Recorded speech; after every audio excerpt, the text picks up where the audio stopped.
Today I want to read a book to you called TV Yes or No. And this is an example of some really excellent, thoughtful opinion writing.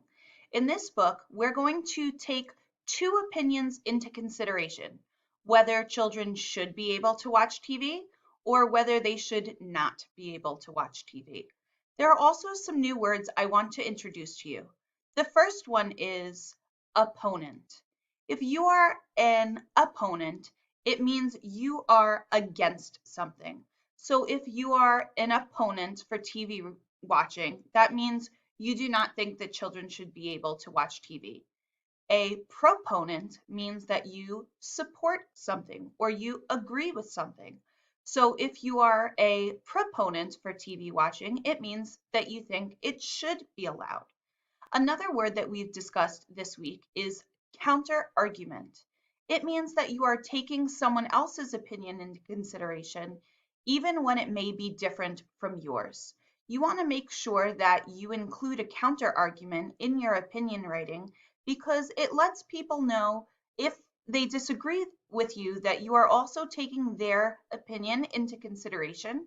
And this could also be a helpful tool for trying to convince someone to agree with you, even when they might not at first. So let's get started and read what this author has to say about TV. TV, yes or no? Introduction. May I watch TV, Mom? You've watched 2 shows before school this morning. That's enough television for today. When you discuss something with someone, you may not agree with each other. Have you had this discussion at home?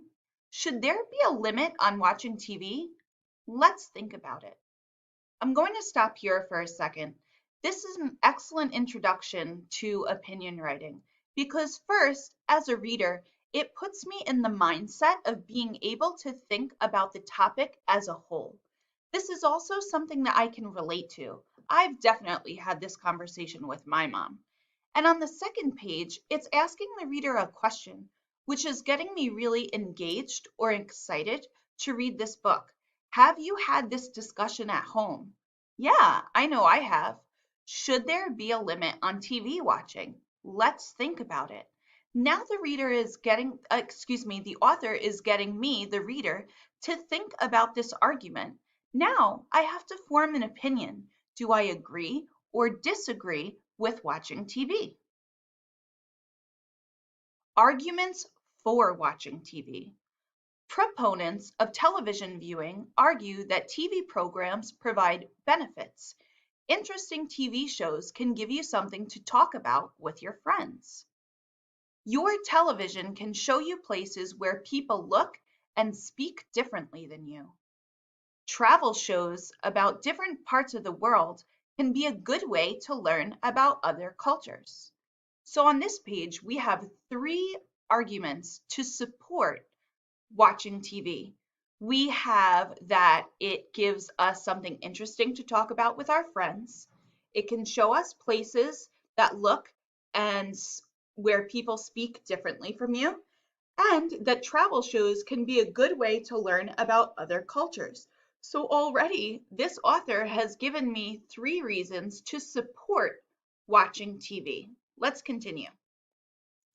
You can learn from the ways television characters create and solve problems. That's the 4th reason. Special channels can teach us about history, science, and government. They also help us plan our day. That's 6 reasons. So here we see that someone is watching the weather, and I see that on Saturday it's raining. So if I'm watching the Weather Channel, it says, let's check the Weather Channel before we plan our picnic. If I was watching TV, I could see that Saturday is not a good day to plan the picnic. If I didn't watch TV, this might not be something I'd be aware of. Let's continue. Some families watch TV together, then discuss what they see. Watching news shows informs us about the world events, local events, and sports teams. Concerts can entertain us, and cooking demonstrations can introduce us to new foods. Comedy shows can make us laugh and feel happy. So now we have 7, 8, 9, 10 reasons to support our opinion. The more reasons that you give to support your opinion, the stronger your opinion becomes. Television shows can entertain people who are in hospitals and nursing homes. Laughter is good for everyone. Some scientists say laughing can make you healthier. So now we have a total of 12 reasons why watching TV and having no limit on TV is good. So the author is giving an argument for proponents of television watching. And this author made a very strong argument. Now let's listen to arguments against watching TV. Opponents of television viewing think that it is harmful. They argue that TV shows can sometimes make us feel sad or scared. Sometimes TV characters can be poor role models, sharing harmful or unhealthy habits. Some shows and commercials can make us hungry for unhealthy foods. So, have you ever seen a character on TV that was displaying some poor behavior? When I read that, I thought of Swiper from Dora the Explorer. That's exposing me to some bad behavior of a character that's stealing. If I didn't watch that, maybe that wouldn't be something that I would think of. Also, commercials and shows definitely make me hungry for unhealthy foods. Sometimes there are commercials for McDonald's or ice cream. And if I wasn't watching TV, maybe I wouldn't have been thinking of those foods. But now that I'm watching TV and those commercials come on, I might be more eager to go out and eat those unhealthy foods.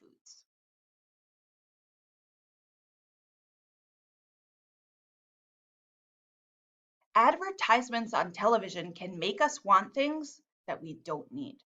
Many of us sit most of the day at school or work, then are tempted to sit more and watch TV.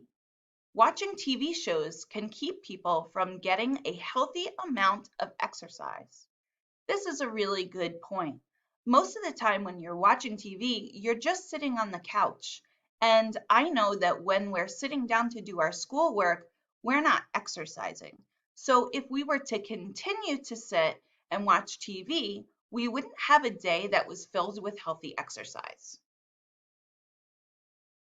Some opponents say watching TV keeps kids and adults indoors too much. Watching television doesn't require people to use their imaginations like books and games do. So, especially at a time like this, we know how boring or how unfun being inside for too long can be. And when we're watching TV, it keeps us from being outside, enjoying the fresh air, and doing things that are active and keeping our body healthy. Also, when we're watching TV, often we aren't using our brains and really thinking. But when we're reading, we're imagining things like characters and what the setting might look like. And when we play games with others, we might be thinking of strategies and how to solve problems. So watching TV does not allow us to do that. Now you decide. There's a lot to think about before you grab the remote. What is your opinion about watching TV? Share what you think by writing an opinion paper. So here, the author is giving a conclusion that makes their reader rethink about the argument at hand. So the author is saying there's a lot to think about before you grab that remote. What is your opinion about watching TV?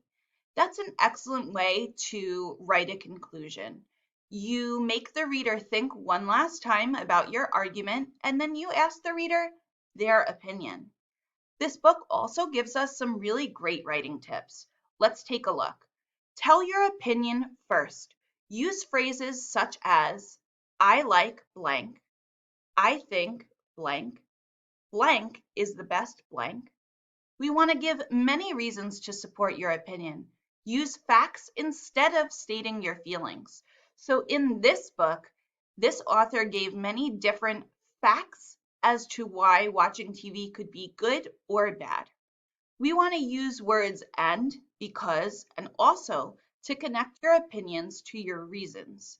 We also could use words like furthermore and additionally. Explain your facts by using phrases such as, for example, or such as. Compare your opinion to a different opinion. This is where the counter argument comes in.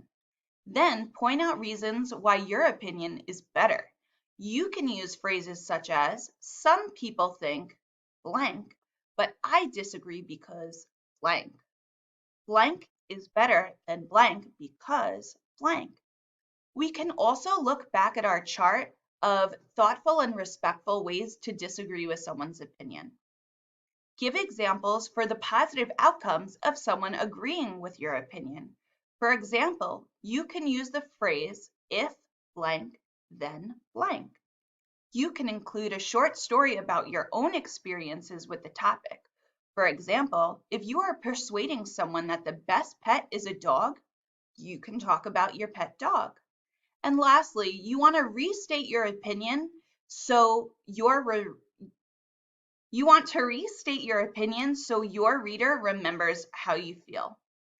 So today, after reading this, we're going to take it upon ourselves to determine how we feel about this argument. So after reading all the facts and hearing both sides of the argument, are you a proponent for TV, which means you're for it, or are you an opponent of TV? Are you against it? Consider all the facts that have been stated within this argument and make your own opinion. Today, during writing, when you're stating your opinion, you want to give as many reasons as possible to support that opinion. You can use the examples that are in this book, or you can think of some of your own, or you could use both. Make sure to include a counter argument so that anyone who disagrees with you has a chance to switch their opinion and be persuaded by you. And lastly, you want to include a conclusion that clearly restates your opinion in a different way and makes your reader really think about what you're feeling. All right, guys, off you go. Good luck. Bye.